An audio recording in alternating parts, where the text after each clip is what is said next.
everybody. Welcome to Popular Unknown Paintball Live. And I've got a great show for you guys tonight. As you know, I always try to make my shows a little bit different. I have repeat guests, and this is going to be one of those cases, but I try to make sure that there's always something new to say, something new to learn. So when you tune into the show, you're learning something. I mean, I want to make sure that we actually talk paintball, and I want to make sure there's something interesting. Now, sometimes I have to do one of my fake it till you make it shows, and they're a lot of fun.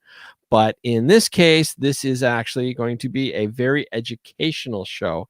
And I'm willing to bet my guests, even though I can't see them right now, are laughing their ass off, thinking that, oh, you guys are thinking of me as us as educational. But it's going to be. This is going to be really cool because this is us taking paintball to the next level.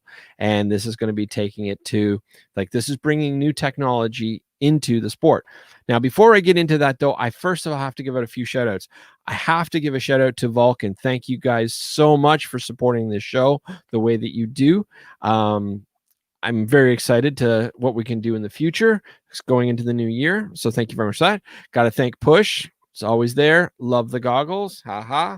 Got to thank Immortal Air. You guys are fantastic. I have to thank, Z-Clear. I use that all the time. I have to thank Transfuse. Man, I love that stuff. Steve, I'm already used up what I had from World Cup, so I need more.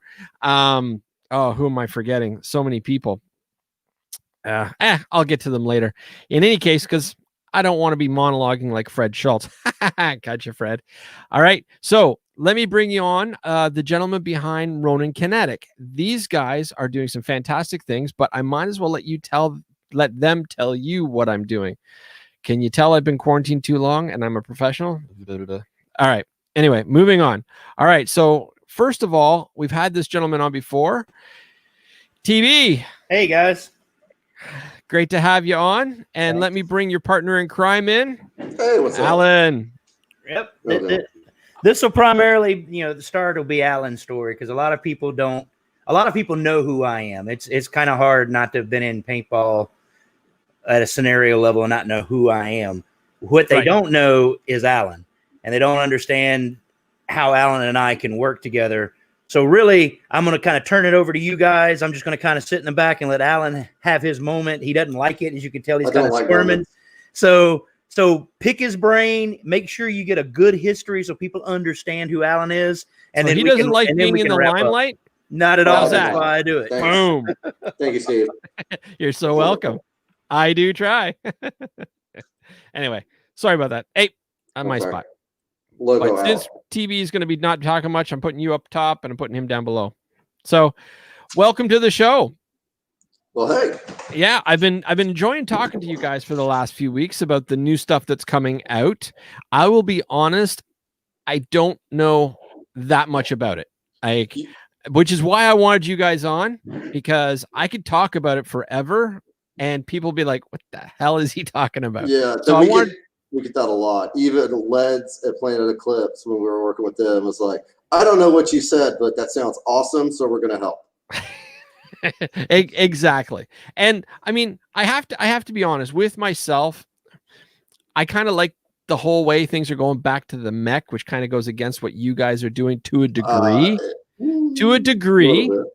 Because like I like leaving my phone away. Like I just want to go out and play and just be in the moment. But that being said, I can't deny what I'm seeing, how cool everything is you guys are doing. So let's talk about what you do and what you've developed. So we make a platform and we make several tools for gamers. And there's been software tools that you could have used in paintball for a long time. And so I started 1997 rec ball at Browser Survival Games. I became a referee early on. I started playing scenario paintball in 98 because that's where Viper Paintball was putting on his events. Right. So after that, by 2001, I was commanding T-Rev 7, which was the very first photo. Well, there's a couple of things real quick, Steve. So you remember War Pig, right? I do. Bill and Don Mills, super people. And you remember back in the 90s, especially the late 90s, to paintball's online presence was War Pig. And I don't think people understand that. There wasn't a Facebook. There wasn't a MySpace. There was no Google. There wasn't even any forums yet. Paintball Nation wasn't up yet. I mean, really, all it was War Pig. And That Warpig was a and- tremendous accomplishment. That and the I can't remember the name of the chat room. On the IRC chat, you're talking about? Yeah, IRC. I used to Right. live on Paintball. IRC. Right. So there are names like Brazo Survival Games. Brazo Survival Games is important to scenario paintball because it's the very first scenario game in the Wayne Dalek lineage west of the Mississippi. That's where Yes. Viper paintball got started. That's where the Texas scenario paintball scene got started. So whereas Ocala, Florida is the mecca for Wayne Dalek and the Wayne Dalek scenario games that so many people have played, Brazos is the mecca for companies like Viper and Max Extreme Sports with Mother. So I want people to understand, he threw out a field, but Keith Kaminsky, which I know you know Keith Kaminsky run the field. John Tankersley is running the field. And we're working with Tank to produce Ronin games at his field. So it's kind of full circle that's kind of where Alan got his start as a ref working with Viper, and now rolling back, bringing a product that he's helped design and written back to that field. So I just wanted to take a quick minute, and I know he blew through the whole Brazos thing, but I wanted people to understand that's kind of an important thing in the scenario history. So he also mentioned a picture, so I'm going to block you guys out for a second. There's the picture. That was the very first Grail game at Viper. It was at a field called Paintball USA, and now it's called TXR. Yes. Nice. That was a 1,000-player game. It was the first 1,000-player game in Texas. I was the commander of 500 at 20 years old. Mm-hmm. Probably not a great decision, but at least I knew what was going on. I'm going to interrupt for just 1 second. Connor Mader Bryant asked, what was Warpig? I'm in Australia. Well, Connor, if you go to warpig.com, it is now just a nostalgia site, but it is still live, and it is actually going to be live forever. So back in the late 80s and the early 90s, the late 80s, well, actually, it was back in the 90s going into the early 2000s. It was the first place where paintball was done on the internet. Like, it was paintball's presence. So go there, check it out after the show. Don't stop watching, and check it out. But it's really cool. Sorry, continue on, Alan. I mean, it is paintball of the late 90s. All of paintball's online presence was one site. That was it, Warpig. So if you made Warpig, you were doing something. You either won the World Cup or you were playing at a high level at one of the. And if you didn't get roasted on Warpig, you weren't shit. Yeah, you had to get roasted on the forums. That's where everybody was. That's where the flames were for tournament players. The original angry forums. Right. I mean, it really was. I mean, that should be an hour and a half article that you guys do. The paintball forums and the forum wars. I mean, people don't remember that. PB Nation against M. Carter Brown, against Automags Online. All these different Tech PB. There at the end when that forum. I mean, these guys really. Then they took it all out on the paintball field. So you had the mod squads, and you had all these different individuals that would talk shit on forums, and then come on the paintball field and go at it. So all during that era, I think the last picture, the second picture there was me in Weird Roads. That's 2009, and that's my retirement game. All right. So Lawrence. Okay, so that's the second picture. You want the 2009? Oh, that's not it. That's right. Those were both right from 2009. Okay. So this is our original team assistant app that I'd made in 2009. Because by 2009, Lawrence's team was running rampant over everybody. So your only two solutions were to cry to the producer and try to get him kicked out, or you had to turn into the United States fighting the Soviets, and they're the Russians. So you got to throw money at it. You got to get radio scanners, multiples. You need a whole bank of radios to do nothing but jam their radios. You got to recruit people that can become ICPL champions, because his chief shooter, Dave Celio, is an ICPL champion on the Master Blasters. So you've got this team that's got it all. They've got the tinkers that can make crazy belt-fed weapons. They've got the top-end shooters, the best of the best you can get to play. They've got the sweet night gear. They've got a massive radio network. They're filled with military veterans that are all really coordinated. Lawrence's specialty in the Marines was OPFOR, so he's just used to terrorizing other soldiers. So when you go up against them in a scenario, it's serious. It's like a World Cup final every single scenario, and that's not for everybody, and why it kind of broke up over time. Right. But my solution is throw money and technology at it and turn the freaking tide. And to do that, you have to distribute command and coordination and let everybody know what's going on and where everybody is better than they can over their radios. Right. And that's kind of where the app started, was Alan coming up with what he called the TV killer, which was basically to use technology to duplicate the strengths of me and Thunderstruck that you saw. We were briefly on the same team about 2002. Yeah. For like 3 months, but other than that, we've generally been on-field rivals that now work together. Right. And when he started showing it to me in 2009, I was really kind of getting very cynical about scenario paintball. I mean, you were on your way out. We when you kind of done it all that could be done, you just kind of start getting kind of bored with it. And I had left to go do other things. Right. I had brought Alan in. I'd helped Viper produce a couple of games and brought Alan in to run the third faction. And we started talking, and then we started Ronin and doing that. So that first picture, what people need to understand is we've got about 100, right at really 100 13 years. Oh, yeah, 13 years. No. The 2 slides forward. Number 3. Number 3. Yeah, that one. There we go. That's the original Warlord app that we built for tracking, and that was in 2009, and that's before smartphones. Yes. I mean, again, think about the phone. Smartphones. That thing ran on early smartphones. That thing ran on Chrome in your phone, on Google Gears. So not many phones were compatible with it yet, and it was kind of the birth of the smartphone movement. iPhones had just come out, and that's where we were at, and it worked. But it wasn't reliable or convenient enough for everybody, and batteries went quick too. So I wandered off. I started to mess with model airplanes because I figured, you know what, I need a drone to surveil the field during these games. But we still kept messing around. So we've been through RFID. I mean, there are people now that are just now bringing RFID into scenario or into paintball. And RFID, while it's a very good concept, there's way too much infrastructure required, and you walk around with a bulk tape magnetizer and you screw with it. And before someone says, why do they do that? We've done games where people have done that. They've shot the image targets. They stole the image target. So the other side couldn't scan it in, even though it also broke them, because now they couldn't scan it in either. Yeah. So I know that people would do that.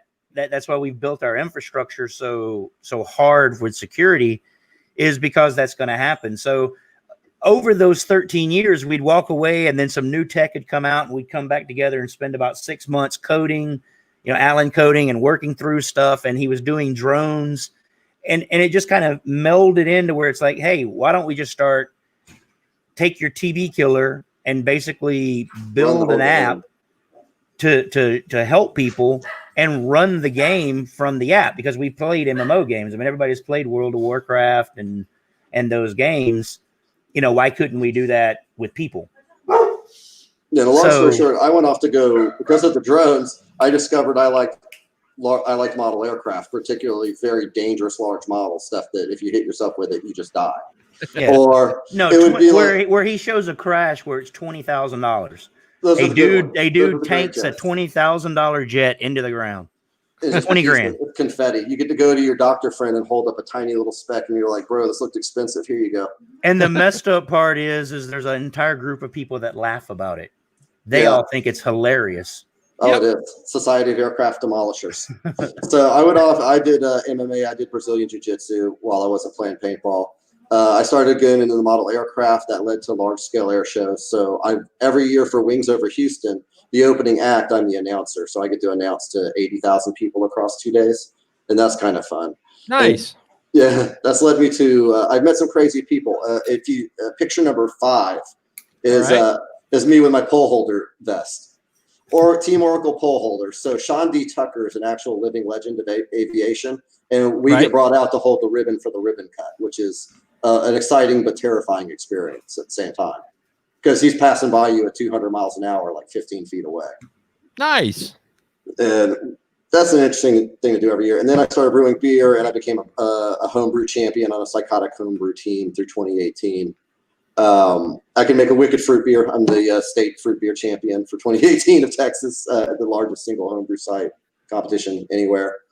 And then we move on Lawrence called me up and said, "Hey, I'm going out in 2019 on a retirement game. Can you write some software to run this game? Bobby Goglin is going to make the game.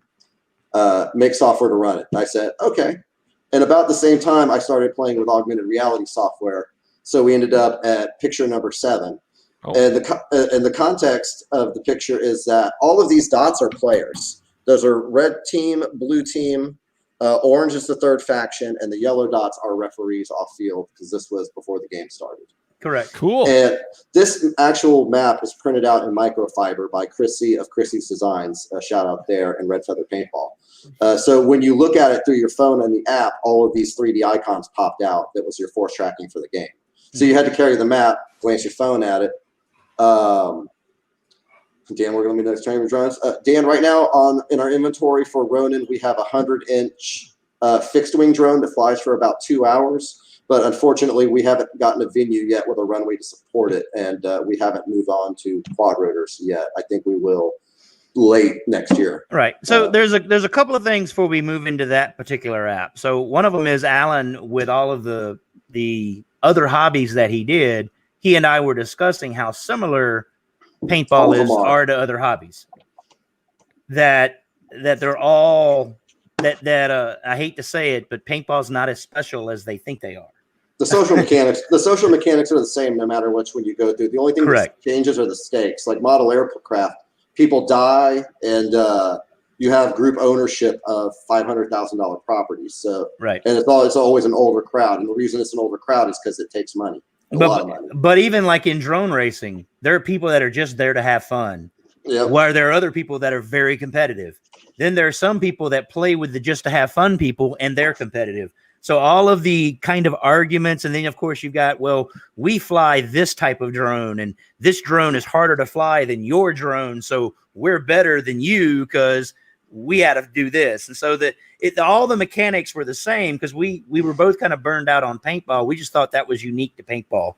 The inner arguing of all of it. It's not. Yeah, but that sounds like Dungeons and Dragons back when we were in high school. It basically is. The brew ones. I mean, there were two things. So RC cars, I was doing that with a couple of friends and learned real quick. Same thing. All about getting sponsored. I'm sponsored by this group.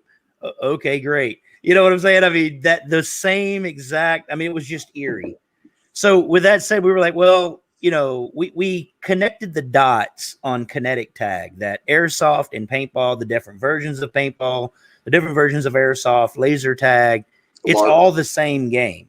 It's not even down to the foam sticks that you beat each other with. Everybody's just playing a different kind of tag. And doesn't matter what hobby, all of them have features where they'll break it down all the way down to 5-man or 3-man or one-on-one tournament brackets. And then they'll also have mixed adventures of territory control and mission tasks to go do. And theme oriented. So all of these hobbies all feature the same stuff. So why not kind of make infrastructure to solve some basic problems? So if you come to my scenario game right now, and I've got 500 people on one side and 500 people on the other, I either have to make a really, really simple game to where it's like, okay, for the first hour, everybody fight over this tower. For the next hour, everybody fight over that tower. Nobody gets any freedom of what they want to do. Everybody has to follow the herd into paint consumption fights. And that works for a lot of people. It doesn't work for others. It doesn't always retain business in the long run.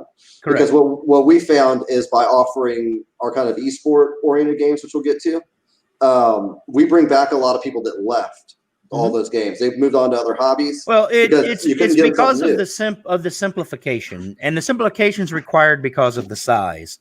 So and because of the content delivery. Because if I want to give you the mission, I have to give it to my referee, and then that referee on time is going to give it to the commander. Now that commander is going to have to give it to somebody he knows, and they're going to have to round up a group of people. And it's really clunky and impractical. Right. And believe it or not, part of the expertise of Thunderstruck and myself was that we shortened that delivery down. We did it so much, just like you snap shoot. We knew what to say, when to say, how to say it.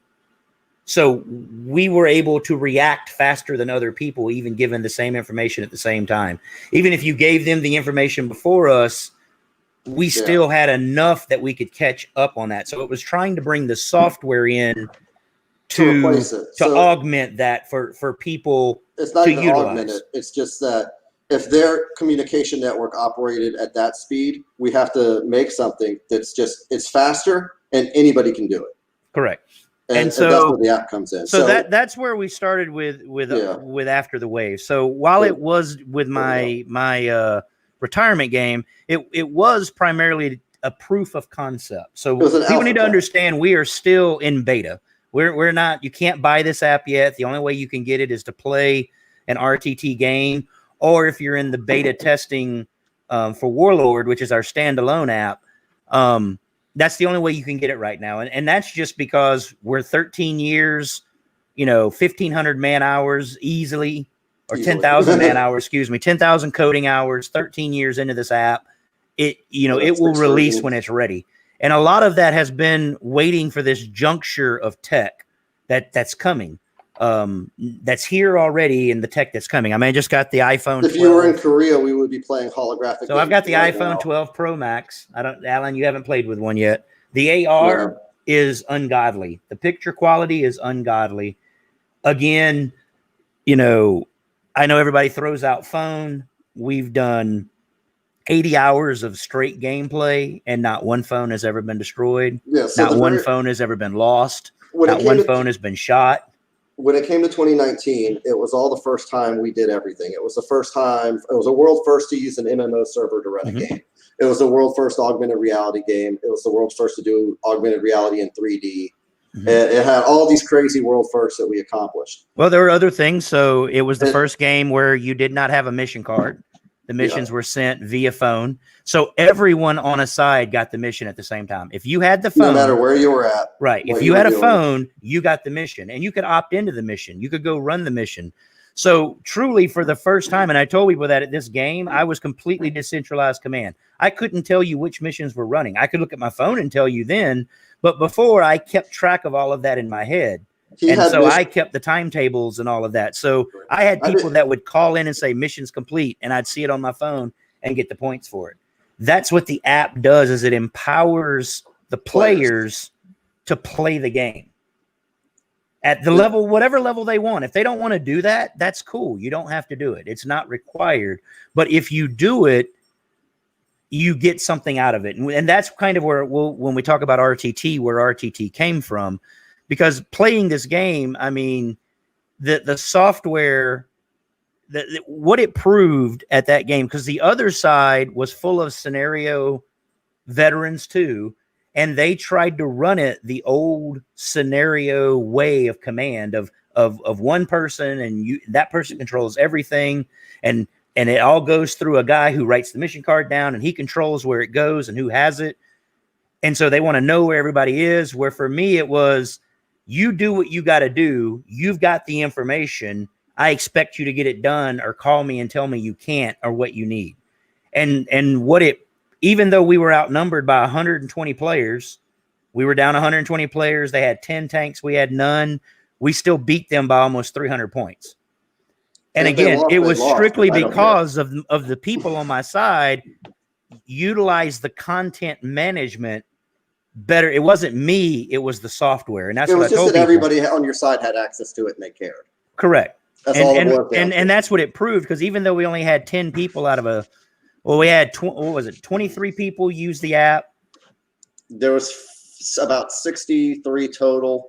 Right. Your side had fewer people that were logged in, but they were logged in a lot more often. They had a lot more people that logged in once. But I mean, you imagine this. The app was what rough, it also that was the proved, early app, and we had no iOS yet. That was Android only. We probably would have had 120 with Apple users. But several of the things that we did that it proved was being able to sign off on a mission without a ref. Because one of the biggest things that we've seen in scenario paintball, and you know this if you've played big games or scenario, how many times you got to yell for a ref? I mean, in a tournament world, there's a ref everywhere you look. In a scenario world, it's not so black and white. And when you need a ref for something, especially if let's say you're doing a sneak and creep where there's just 5 of you and you're trying to sneak into the enemy lines and hold something, and you're trying not to let everybody know that you're on the other side, and you're screaming for a ref, people are going to go, what the fuck do you need a ref for? They're going to come look and all of that. So what this app allowed is that you didn't need a ref. You could scan in the locations and it tracked your GPS location and the time, and it fed to an algorithm that let you complete the mission. So you didn't have to have a ref at all. So it was one of the first games that a mission was completely completed without human interaction and with a timetable that you could release. To Dan Morgan, that's an ongoing topic for us, whether you actually need a commander or not. Correct. And that's still up for debate.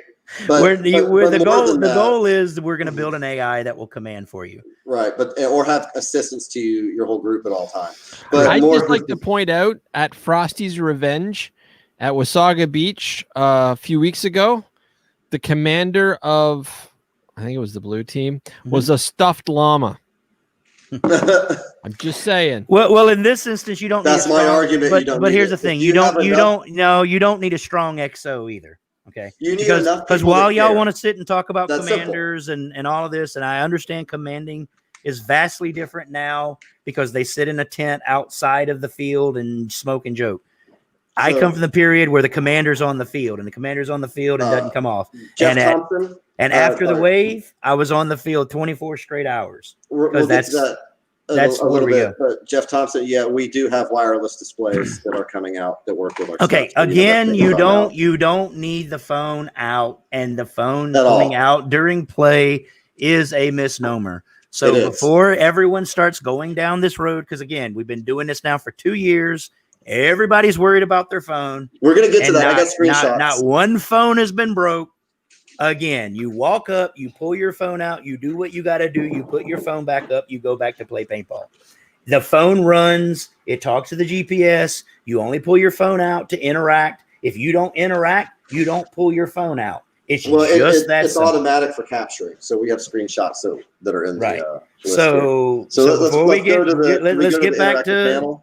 We got to keep rolling here because we're already 30 minutes in. And we're not even halfway. See, I know the guy that runs this show, and I'm going to tell you right now, he's okay with me doing whatever I want. So if we take longer, we take sidetracks. Right. It is what it is. Well, I want people to understand where Ronin came from. So that's the biggest thing. So after the wave was designed, there were several things that we had built that are coming that we could not do. For instance, tanks. In this thing, tanks had to have fuel. The tanks all had to have a phone that were connected up. If you can do the control panel, the picture 8. Yes. Picture 8. There you go. So the two things there, that lever and the red button are actually 3D that pop off of them. And we had similar control panels for all the tanks. So you had to fill them up with fuel. And if they ran out, your tank stopped. Correct. And we still have those capabilities. We just haven't had many. And we were going to do this the same thing. And that was with walking tanks, driving tanks. It also allowed you to see where they were as the game director, because the game director sees both sides. It sees everybody that's interacting and can see the map. The only thing that you can see is people on your side. So it also, unless somebody hacks it. Correct. Well, that's going to happen. Well, it doesn't matter because it's not in the real world. Because in the real world, the server doesn't send you the data to people that aren't on your side. So if you read all the memory, it doesn't help you. Correct. I take my security. I think, what would I do? Right. And then people don't understand everything I can think of. Right. And here's the other thing that people need to understand. Everything we do is video game. We are a video game. We are not MilSim. If anything you see, if you can use it, if you can use it like a MilSim or anything, we are Call of Duty. We are not MilSim. What I mean by that is it is very much a video game based. In the video game world, if you get caught cheating, what happens? Banned. You get banned. It's just that simple. You want to load cheat tools, you get banned. In this game, it's the same thing. If you hack the infrastructure, you're banned.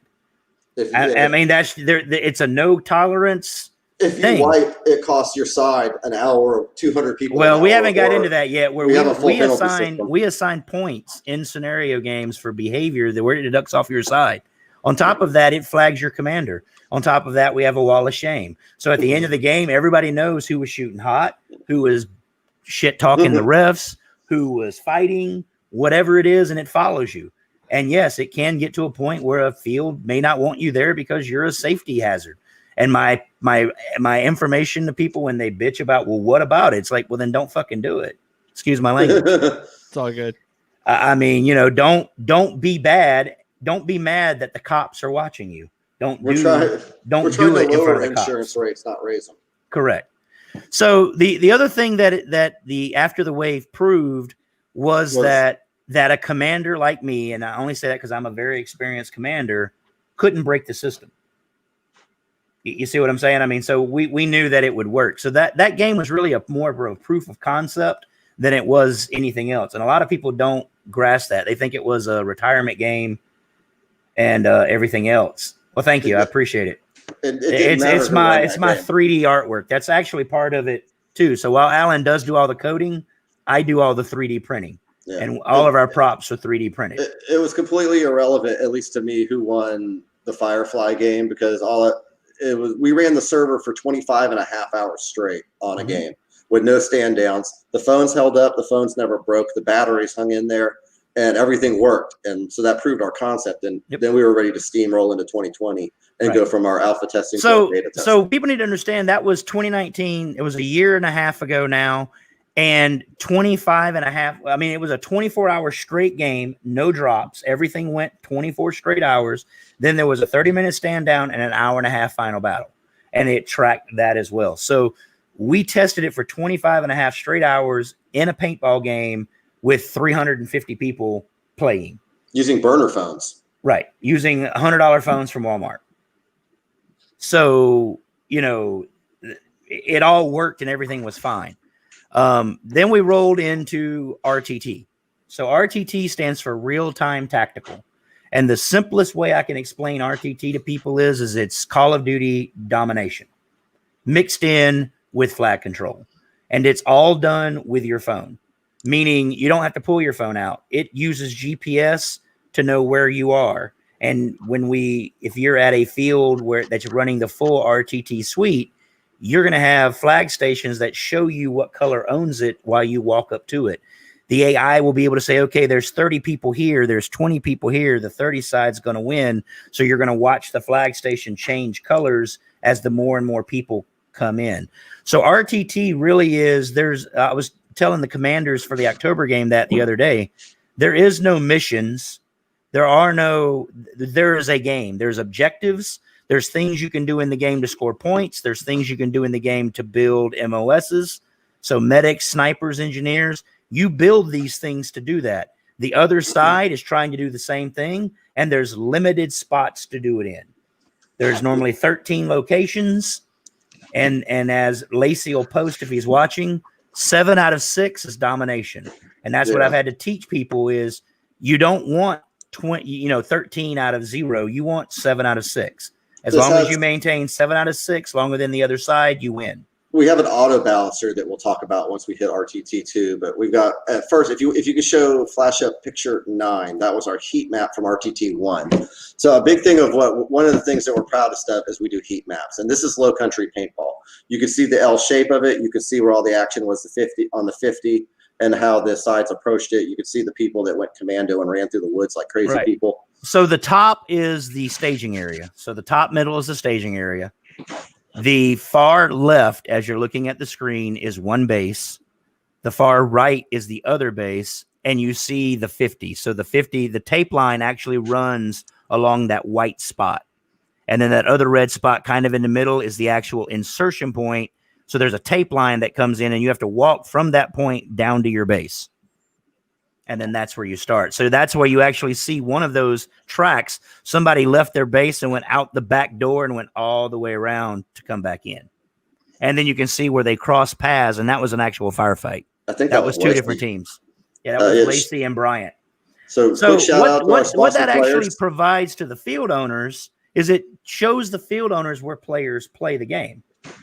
It shows field owners how they can move traffic, where they can build things to break up certain things, and it really shows a game producer how games are played on a field, so that you can write missions. If you can want to direct people to other places on the field, that is a game allowing players kind of freedom to do whatever they want to do. That's how they play that paintball field. I didn't send it over, but we have an actual replay of this that plays out in the video because every GPS track is timestamped. So we do a full head-to-head replay of the event, and you can see an encounter where we have two of our sponsored players, Jason Bryant of Infected and Lacey of the Deplorables, come out of the base.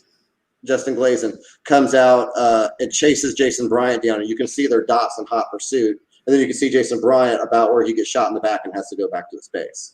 So we can even pretty much infer who wins fights and who gets eliminated on a lot of this. So the big thing about RTT at Low Country Paintball, and we only had about 50 players that game that traveled. Now we rolled in because some of the things that we can do, it's a lot harder than we thought, but it certainly is doable, and that's kind of the goal. Is we allowed them to roll their rec players in to play the game. Because you can play the game without a phone. There's just certain things that you can't do. You can't capture things. But people already do that. So I've had people complain about that. Well, why can't I do that? Okay, well, you play a game now where only one person can carry the flag.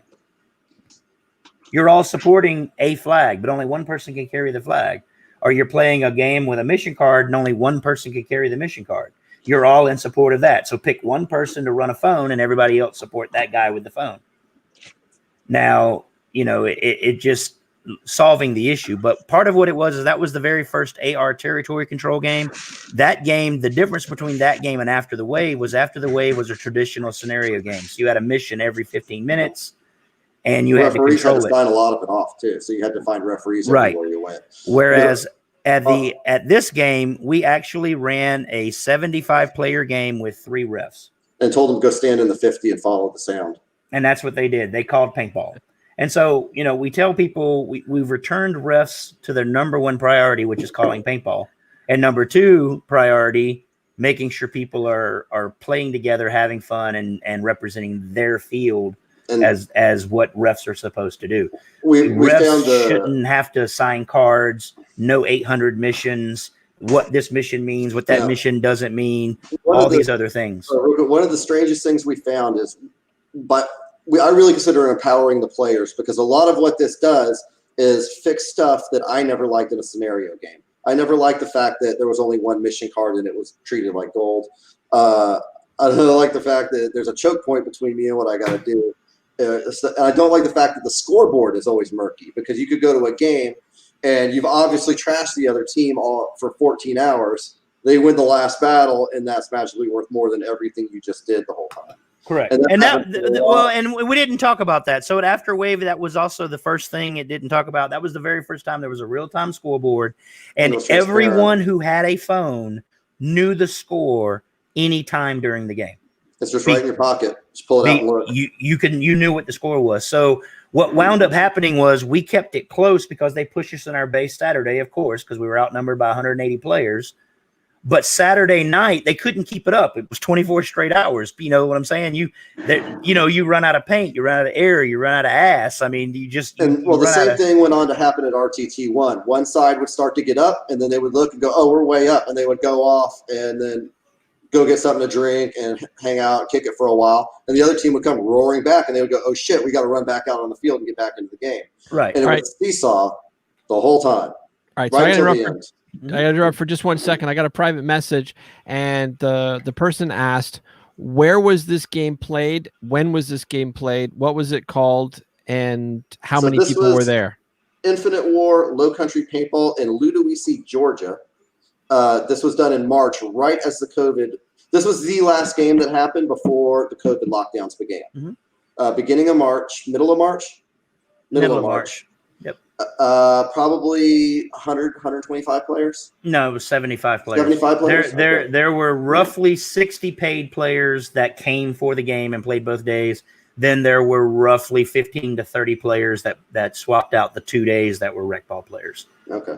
That way they didn't. I mean, we ran the whole field, but there wasn't a need to play the entire other 50 acres that were back because of the way the objectives were.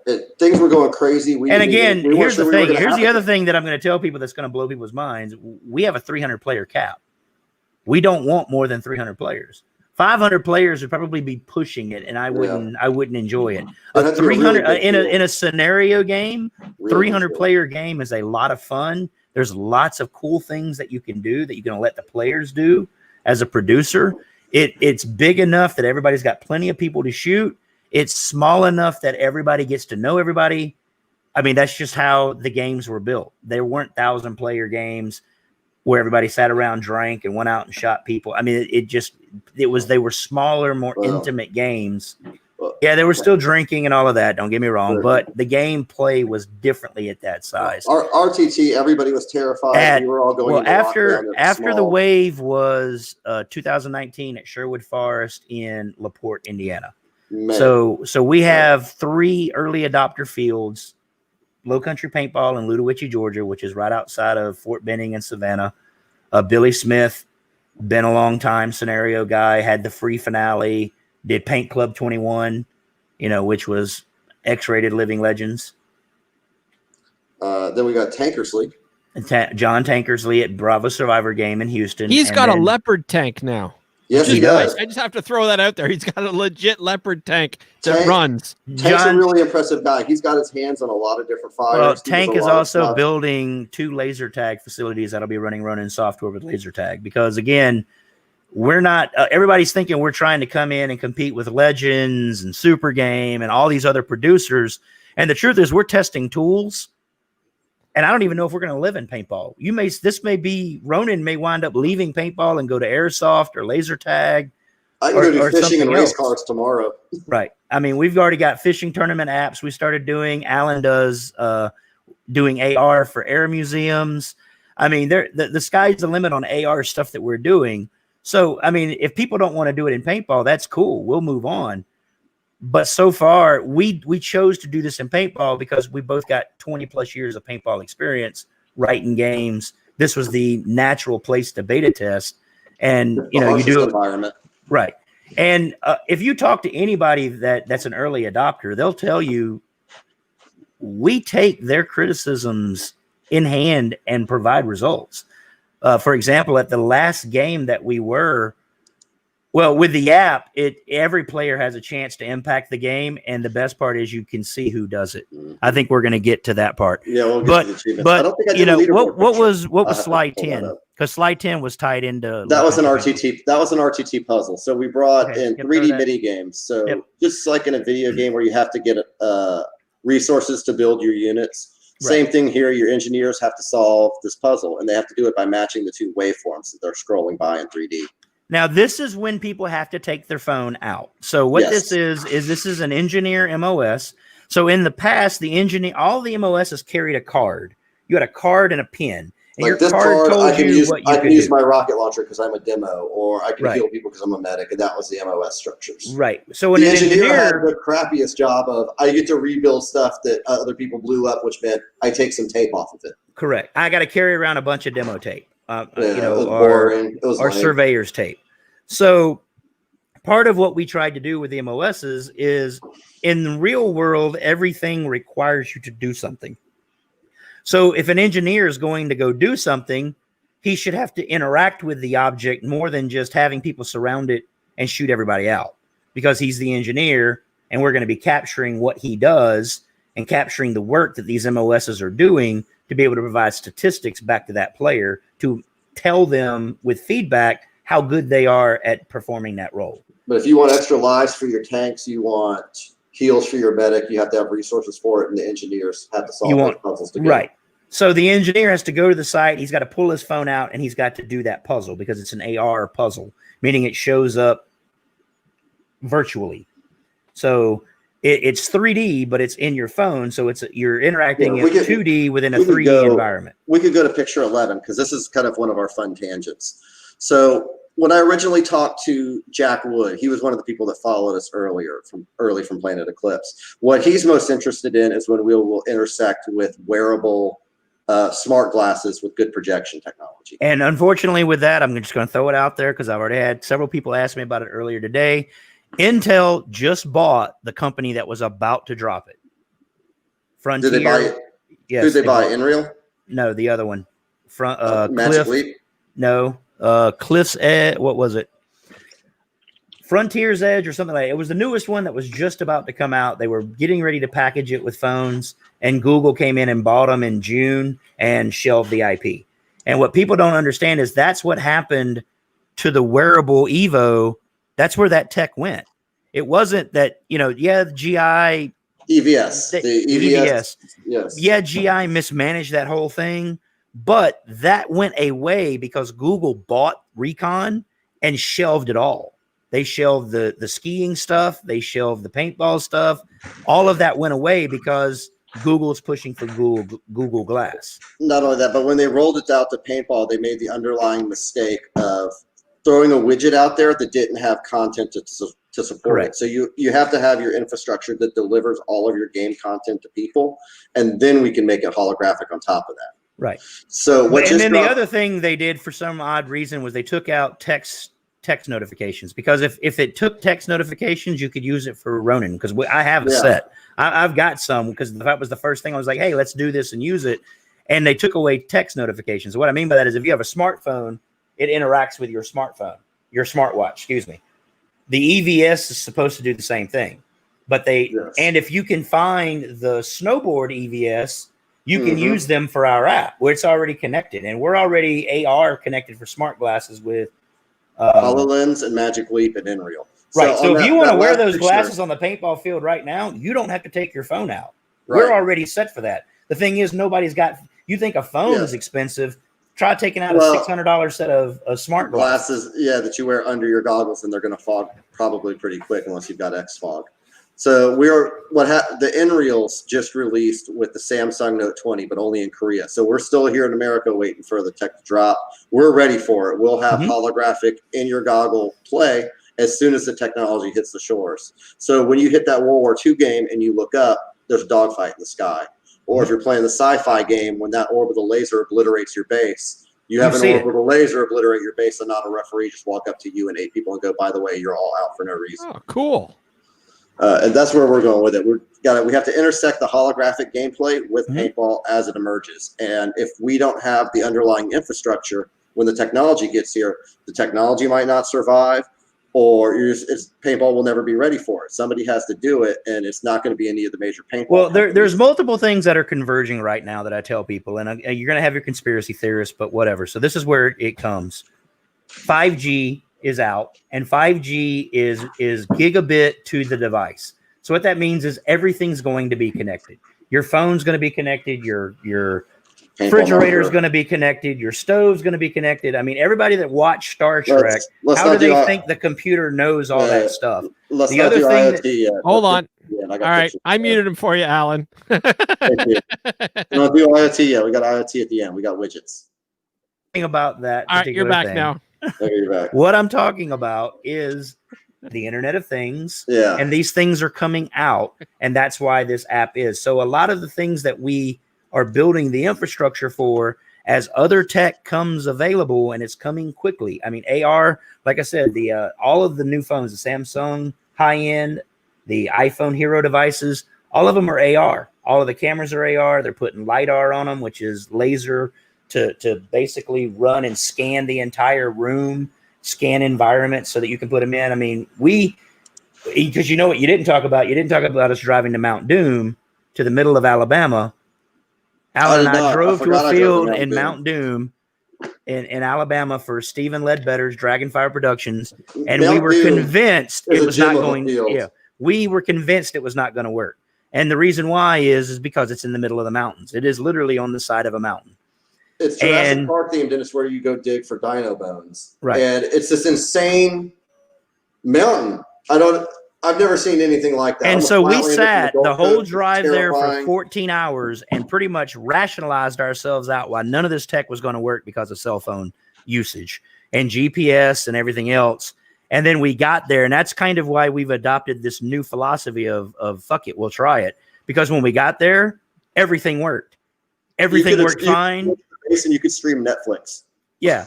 And we're just like, okay, well, 5G is, and this is in the middle of rural Alabama. Like, we stayed in a no-name hotel, and that was the nicest hotel of 3. There was everything closed at 9 o'clock. At 9 o'clock, the entire town closed. Sounds like where I grew up. Right. So this is the middle of nowhere, Alabama, and it worked. Like, you should try middle of nowhere, northern Ontario.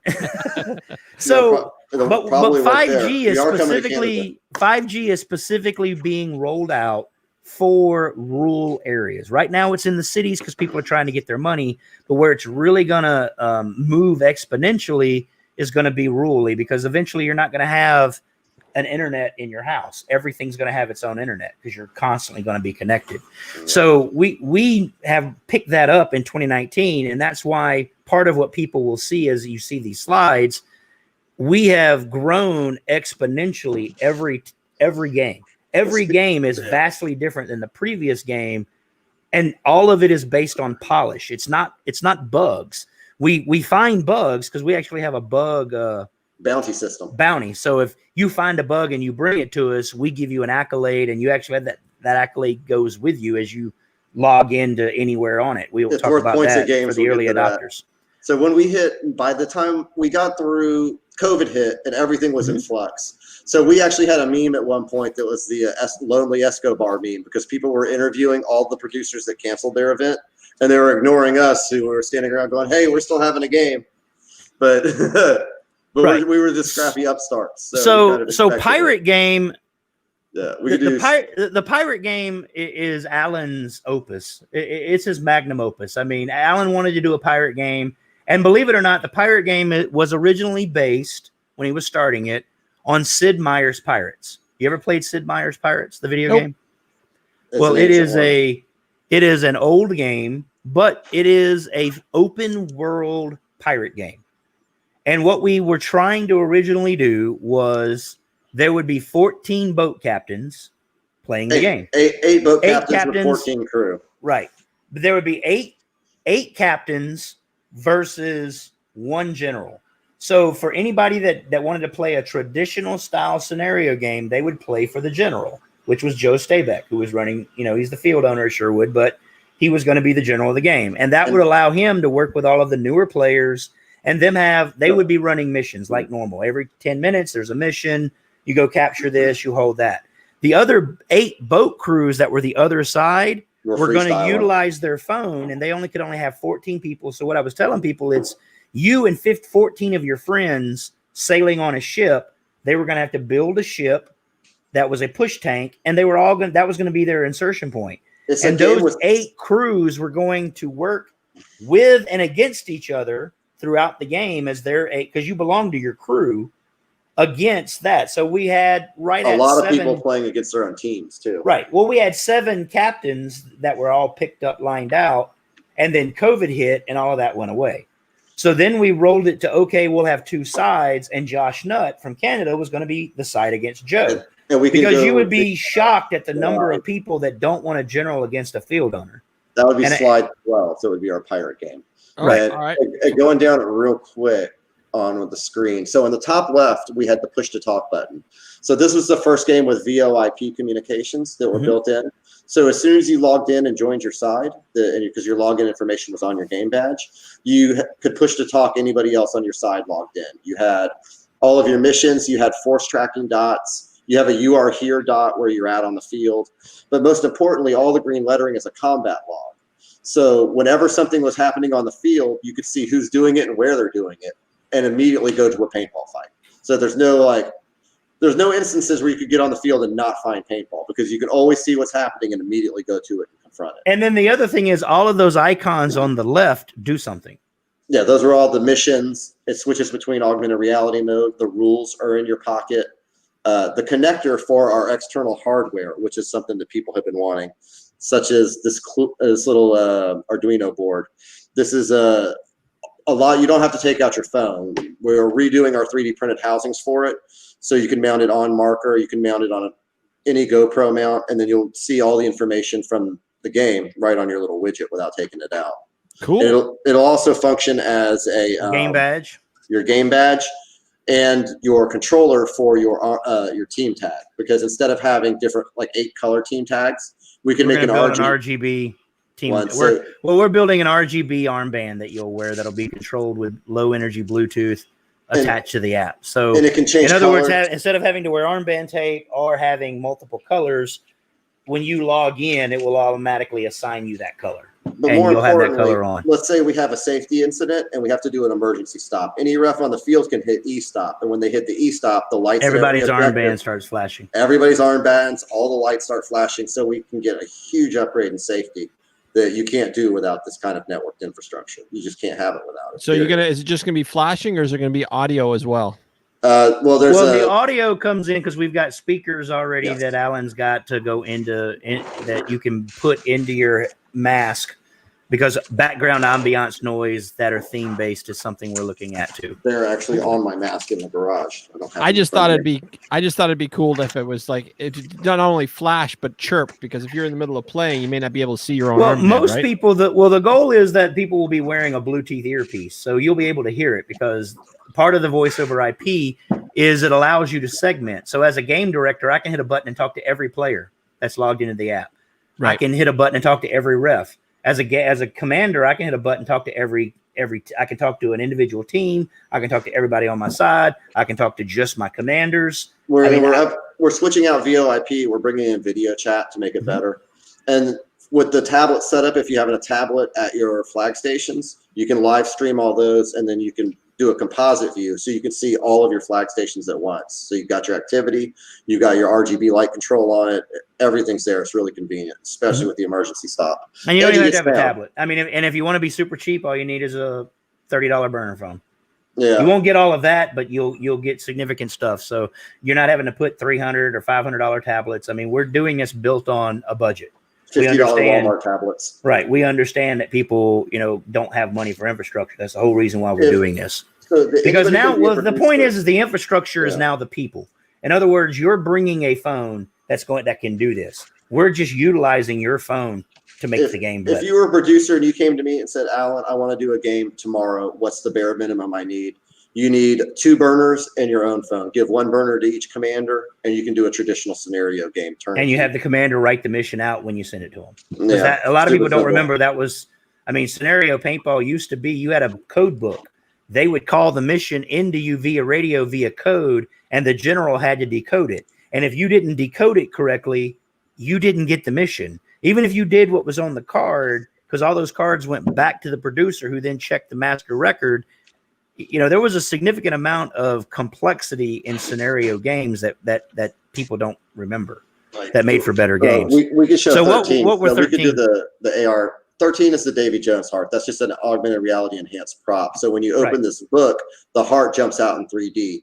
Correct. And as a player, all you got to do is find the book. So when you look at it through the app, you touch the heart explodes in blood, and then you're it. The quest is complete. You never needed a referee or anything like that. Right. So basically what you're looking at on the bottom of it, though, is a treasure chest. So when you got the treasure chest, that was the best one's number 14, because this is our long lost game, Redemption.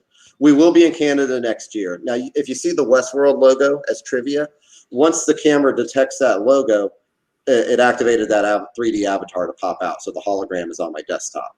Right. And this you'll be able to interact with that during the game. So, for instance, I don't specifically know at that game, but in the future, what this would do is allow you to build virtual non-player characters. So you would script what these people can do. You don't have to have a third faction. You don't have to have somebody that you got to give a case of paint. And anybody, once they go to the place and do the thing with the thing, the AR handles it and gives it to them. So you don't have to track people. You don't have to make sure the person says the same thing and they don't give anything away. There's all this production that people don't understand goes on in the background when you bring this stuff in. You know what I'm saying? Yeah. So what this allows is it allows using AR. It gives the game director. Do I need to mute him again, Alan? That. No, sometimes. But shout out to Josh Nutt, Millionth Monkey. Will be bringing the first RTT tech to PRZ, Open Ontario, next year. That was art from our Redemption game. It's Western themed. It's kind of like the pirate game, but it's all Western. And then he'll have a Fallout themed game in the fall that we are supporting with software. Right. That's cool.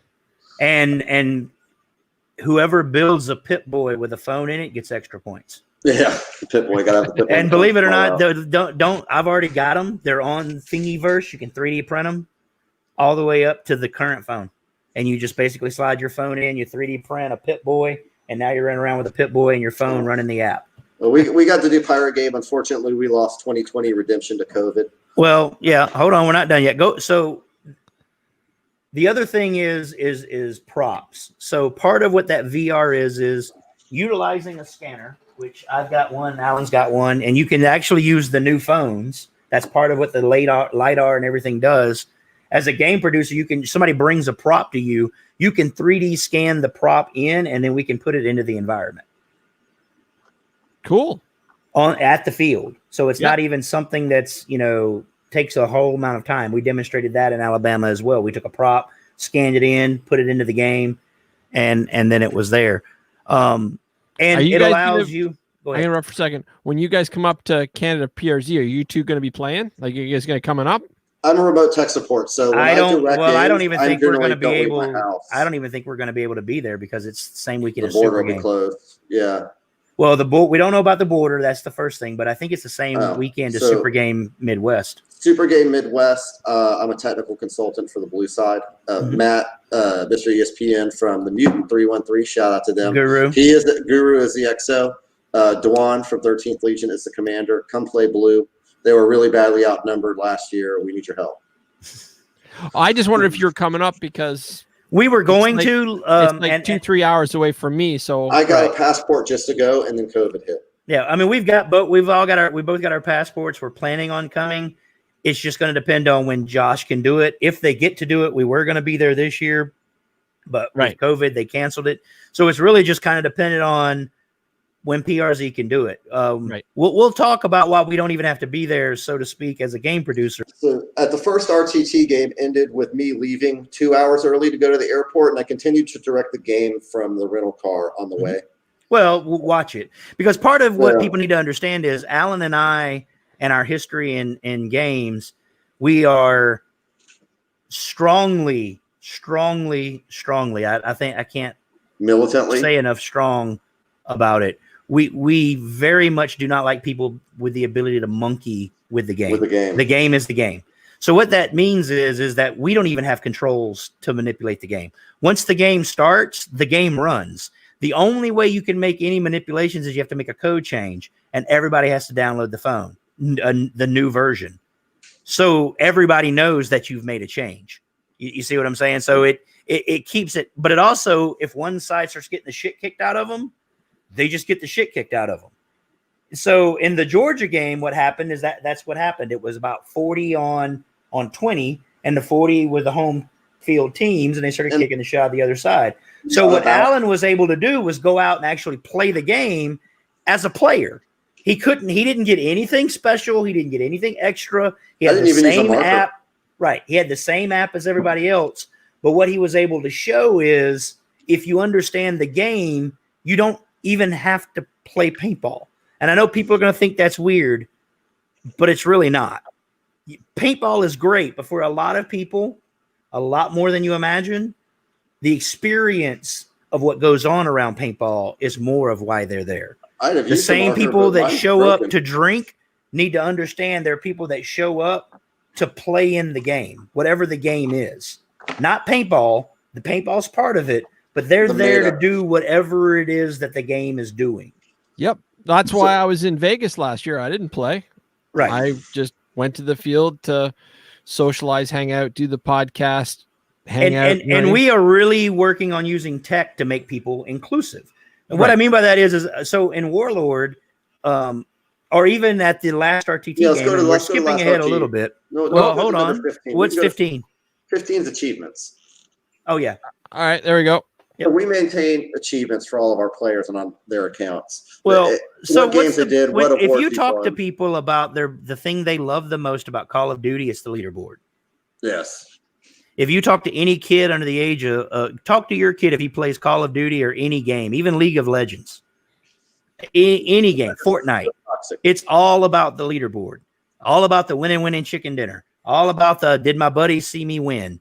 So we rolled that out into the game. So you get achievements for everything that you do, everything from who captured the most objectives, and you see that all in real time as well. It's not done at the end of the game. Whose list is that? Whose list was it? Put 15 back up. I'm not 100% sure whose list that is. They don't have no, that was the one for Infinite War 2 right there. Infinite War 2 played in RTT beta. So that was the, I think that was the master list. No, that's not the master list. That's no, that's Lacey's list then. So yeah, that's then that's Lacey's. Lacey. That's Lacey's before he won the game. Are you sure? Because he's got a commanded a winning. Oh, that's an available one. And so the other thing that we do is for the early adopters is if any of these achievements go with you to the game that you go to. So if you show up at a game, the game actually started the other side. I think it was like 30 versus 40 points. Yeah, they started 10 points ahead because they got guys with achievements. Because they had people with achievements. So each achievement was worth 1 point. So that kind of gave the people running with the phones and the early adopters a little. And so I got a little crazy for the second RTT game. This game happened. What the hell was the date, Lawrence? Oh, what? This RTT game? Yeah, the last RTT game. I wasn't there. It was the first weekend of October. So the first weekend of October, we dropped new software, and to show off the fact that you did not need a game director on site to manage it, I directed the game from Houston, Texas. And by directed the game, he did everything except the safety briefing. Yes. But what I mean by that is if a ref had an issue, he called Indy on the tech. If a commander had an issue, he talked to Indy on the tech. If a player had an issue, like something wasn't working right, he pinged Indy right there and said, hey, I'm on the objective. It's not working right. And Indy fixed it all remotely. I was there, but I absolutely did nothing in the game except I was a Terminator when the AI told me to go out. Getting obliterated by rockets. I was there in case this shit fell apart. But we ran a 17-hour game, and the game director was in Houston, Texas, and this was in LaPorte, Indiana. Nice. And the goal of that is to scale. What people need to understand is we're trying to bring the tools in to where multiple fields can run scenario quality games without a producer on site. We can do 10 of these games at once. And the producer can run 4 or 5 games at one time. Yeah, Lacey was one of the commanders. So, you know, that was the thing is that you actually had more, believe it or not, you actually had more access to the game director than you do at any other game because he's right there on your phone. And you know that, so you're not going to bug him as much as you do at a real game because you know that there's other people. Slide 16, that was the first overhead view. So when I went a little crazy on this one, if we can go for, this is our overhead, and you can see the layout of Sherwood that got played and the different color icons for the different objectives. What you can't see on here is the force tracking. You had dots for all your friends, and the dots were little animated icons. So if we cut the picture 17, this is the 17, sir. Thank you. This is the first game where we introduced third-person view. So the camera cuts in and it zooms down, and we have a very Pokemon Go-like view. And we've actually had that funny. People have like, well, this is like Pokemon Go. And we say, no joke. Yes, it's Pokemon Go, but you get shot in the face. Right. And you can shoot people in the face. Yeah, and you can shoot them back, or you at least try to. I mean, I choose you. Wow. Exactly. Yes, choose you with all of the. So when we rolled that stuff in to do that, so what people need to understand this concept is it came from Pokemon Go. It came from 2 games really, Pokemon Go, and then the other one was the Walking Dead game that kids got suspended from school because they were running through the school shooting zombies with their people running around them. Yeah. Because in the Walking Dead game, you pull your phone out and you see zombies walking through the environment that you're in, and you have to interact with them. And I was like, well, why the fuck can't we do that on the paintball field? Why can't we have virtual shit that we interact with? And I told Alan, the joke that everybody makes about scenario players is they're out there going, fireball, fireball, fireball. Yeah, I'm going to get fireball, fireball. We're going to have a fucking fireball. You're going to be able to cast a fireball spell, and evereverybody's going to be able to see it. And they're going to duck and roll out from pretend stuff. So and you're watching, it's going to think, God, these people are on drugs. That you're out. I want to cast Magic Mythal. So this was the first game where we introduced hands-free capture because a lot of people are really stuck on the phone thing. And even if some will carry it in a hardened place, but they don't really want to take it out. And I'm really good with that. So all you do is run the app, and as soon as you get near the objective. I'm not, because again, at the last damn game that we just had, there were 40 people out there with their phone taking fucking selfies in the middle of a firefight. Not that firefight's over. Like, watch me, I'm about to run to the flag station, and they're running with the fucking phone to hit a slapstick. Yeah, I know. You will never in a Ronin game be at that level of fucking danger with your phone. So whatever. Yes, there's I'm not taking my $1,200 iPhone on the field. Okay, so